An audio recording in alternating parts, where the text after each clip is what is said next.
status. And half the people in the room tell me that I look like Bradley Cooper from Limitless. And then half the people in the room tell me I look like a sleazebag from Wall Street. So, Sleazebag. any idea? Sleazebag, 100%. Uber? Okay, either way. So thank you very much. So I wanted to talk about, actually speaking about Limitless, you know, the guy takes a pill that allows him to access a part of his brain to make a decision in his life where he's going to become successful, right? Everybody seen the movie? Yes. Okay. So that's what this business is about. It's about making a decision to be successful. As Justin just said, there's some people in the room that are going to make it and run countries and do big things, and some people won't, and that's okay. But the idea is making that decision. So I wanted to share something with you. So when my father was 21 years old, anybody in the room know Dale Carnegie, famous author? A few people? Okay. So he went to see Dale Carnegie for a seminar. And at that point, at 21, when he watched Dale Carnegie give his lecture, he became an insomniac. And for the next 10 years, he built his manufacturing company for 100 hours a week, no sick days, no holidays, no vacation days. And when I grew up, I knew I wanted to be successful, but I was, lazy fuck. Jewish guy in the back knows over there. When you're Jewish, it's easy to collect. When you're Jewish, it's easy to collect your parents' money and not work. So the reality is, I didn't work until I was 25. I pretended to work hard because I was really good at marketing, so I could market that. And I would drive the forklift around and eat on it, and not really work, but I looked like I was working.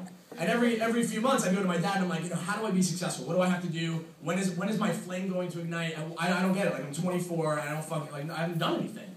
Like, I'm gonna own your company. He's like, no, you're not. I was like, I am. He's like, no, you're gonna buy it from me. I'm like, I can't fucking afford it. It's like millions of dollars. He's like, welcome, lazy Jewish guy. So, he says to me that you have to, I can't tell you how to ignite your flame, I can't tell you how to figure it out, you gotta figure it out on your own. And so, at 25, I still didn't figure it out because the company went bankrupt and we lost, everything, and I signed my trust funds over, and I just actually got a tax letter that I owe tax on money that I don't have from those trust funds, so that's cool too. Another Jewish thing. So, at that point, I'm still trying to figure things out, and I don't understand what's happening. But either way, I interviewed with Raph, and there was something about him, yes, that he's short and successful, so I figured if he's short and successful, I can be short and successful. And so I started the business. But I started in April, and in July we went to a leaders conference in New Jersey. There was probably about 300 people in the room. And Julie Edmonds, who's a senior national consultant, was at the front of the room. And she happened to tell a story of how she got promoted to assistant manager. I'm not going to go into the details. But one thing that she said that hit me is she said success is a mental decision. I can't explain it. Has anybody in here seen Hocus Pocus? Yeah. Yeah. Do you know when they light the candle, right, and it lights up? As she said that, I felt the inside light up. And I couldn't explain how or why or what made that happen. But at that point, I looked at the one person on my team next to me, which is this girl, Angela. I had one person on my team that July. I looked at her, and I was like, we're going to fucking do this.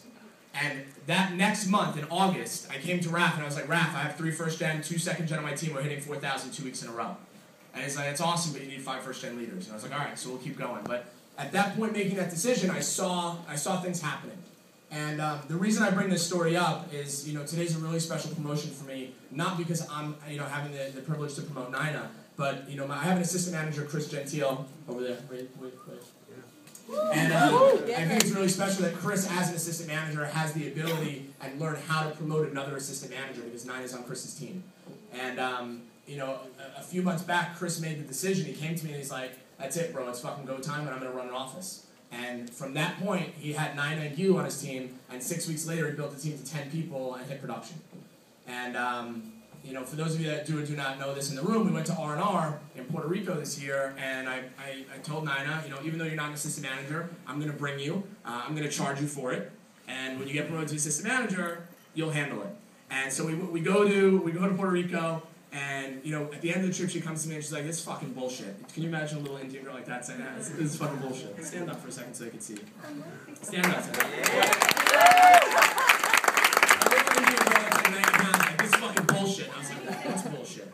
And she's like, that every single person here congratulated me on my promotion, and I haven't fucking got promoted. I'm a senior corporate trainer. This sucks. And I was like, all right, so do something about it. So we go back to the office on Monday morning, and she's like, I need a one-on-one. And I'm like, all right, what's up? And she's like, you're getting promoted in 2 weeks. And I opened the roll call, and I was like, you have 4 first-generation people, and you've only done $2,500 in the past few weeks. Like, what's your plan? And she's like, watch. And I was like, I don't recommend it, but you can do whatever you want to do. I leave the choice in your hand. She's like, just fucking watch me. I was like, all right, no problem. And 2 weeks later, I got a text on Saturday night, I hit my numbers, I'm promoted. So, I mean, I think that goes a long way, and that's what this business is about. It's about making a mental decision that you want to do it. You know, we all, you know, in Cindy Zapata, wherever you are, I asked Cindy when she got promoted to assistant manager, all the one-on-ones and, you know, all the complaining that you did coming at my desk and asking me, like, what do I gotta do, and how come it's not fucking working, and my leader sleeps in the car, how am I supposed to figure this shit out? Maybe you shouldn't have that leader, by the way. But, you know, I said, when she got promoted to assistant manager, I said, so tell me, what was the change? What happened? And she's like, nothing, I just decided to stop being lazy. And I was like, oh, that's nice. So that's the key to the business. Yes, the system works. Yes, you have to have a vision. Yes, you have to have support around you. But if you don't make the mental decision, it's never going to fucking happen.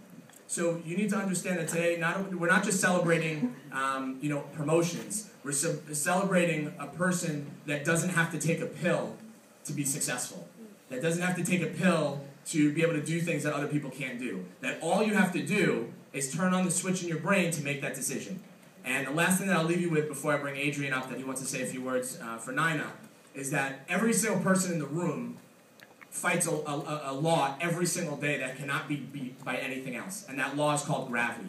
We all fight that law every single day. Whatever goes up must come down. You can't break that, right? So if I were to put a person in the middle of that room right now and they were dead, what would happen? They would fall over? Yeah. Okay. So now if I ask you, why does a person that's alive, why are they able to stand up? And you're going to tell me the typical scientific answer, which is what?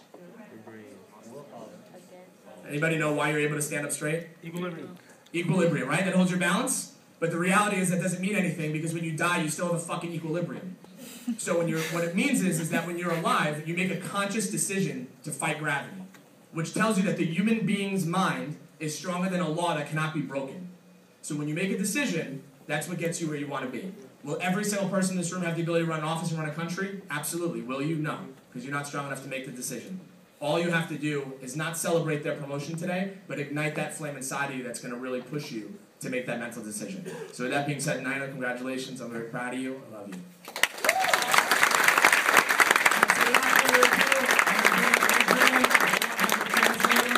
can go on YouTube, type it, figure it out, but he's going to let you know what's up. Adrian, please.